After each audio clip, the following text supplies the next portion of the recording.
Okay, so I have my piece of dough rolled out. I'm gonna gently lift it up to relax it using a pastry brush. Gently brush away excess flour that I used for rolling purposes.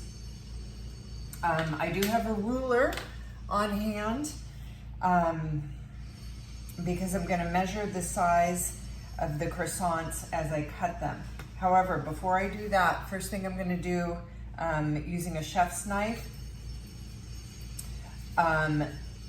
If you don't want to use a chef's knife and you happen to have a pizza roller or a roller with a sharp edge to cut, that's a good item to use to do the makeup of the croissants as well. But I'm just going to show you with a chef's knife. First thing I'm going to do is trim up my rectangle to get rid of the scraggly edges, so I have a nice clean edged rectangle. So those are just going to be scraps. If you want to bake them, just to have some extra scraps, I'm sure they are delicious in their own right. Okay, so there we have it. Now,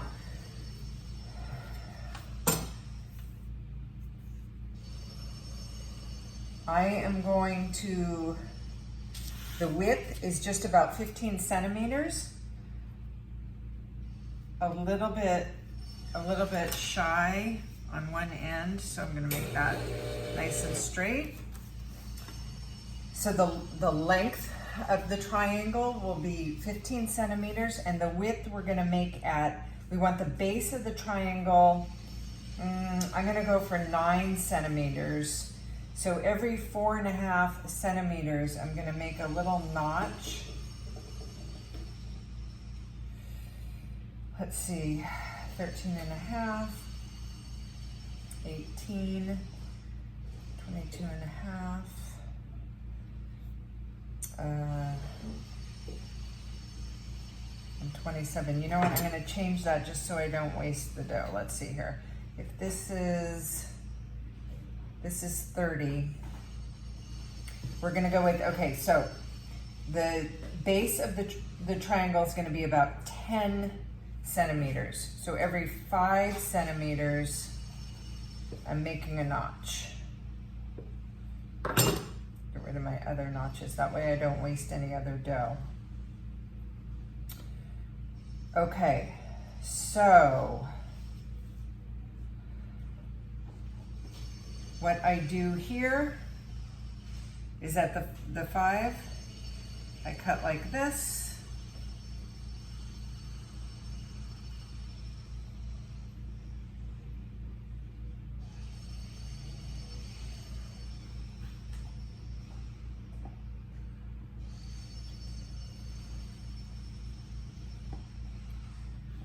Okay. Getting messed up with my secondary notches. There we go. This one's a little odd shaped, but I'll make use of it. This one's odd shaped too. Okay, so then you have your triangle. What I'm gonna do now, in the textbook, it recommends the traditional croissant shape, which is the crescent shape. In order to do that, what you would do is make a notch at the top of the triangle and pull it apart, and then that way you can shape your triangle as you roll it up, or your croissant as you roll it up into a crescent shape. I prefer the more, what's probably a more modern shape is not the crescent, but a straight croissant, and I'll show you what I mean. So no notch at the top of my triangle, but I do like to give this a little bit of a stretch to elongate the triangle gently. Let me move these out of the way.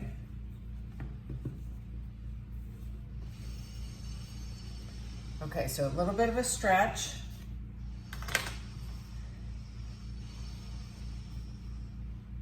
then a nice tight roll, just straight, ending with the point under the bottom of the croissant.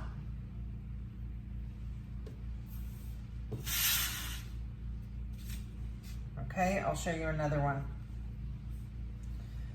Again, give my triangle a little bit of a stretch,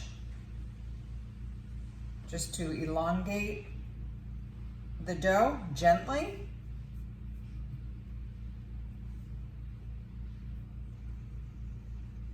And then a nice tight roll with the point underneath so the croissant won't come unrolled.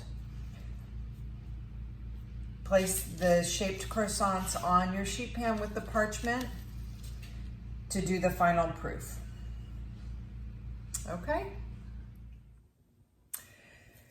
Okay, so I have my croissant dough that has rested in the refrigerator overnight, and we're ready for the makeup of the croissants now.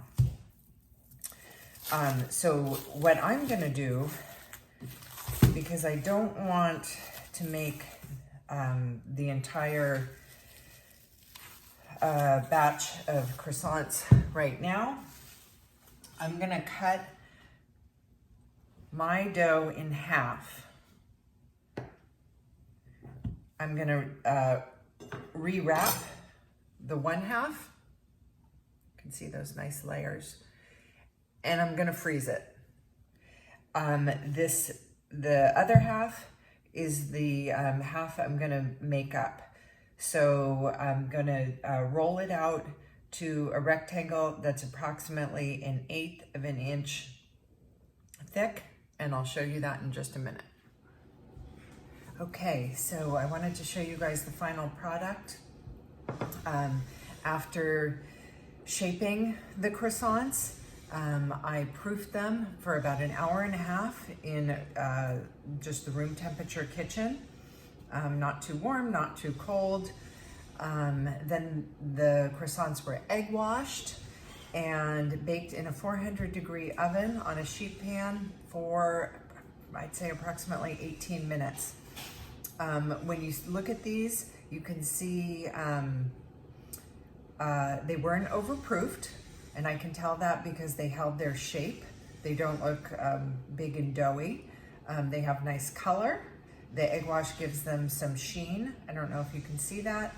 And lastly, in the,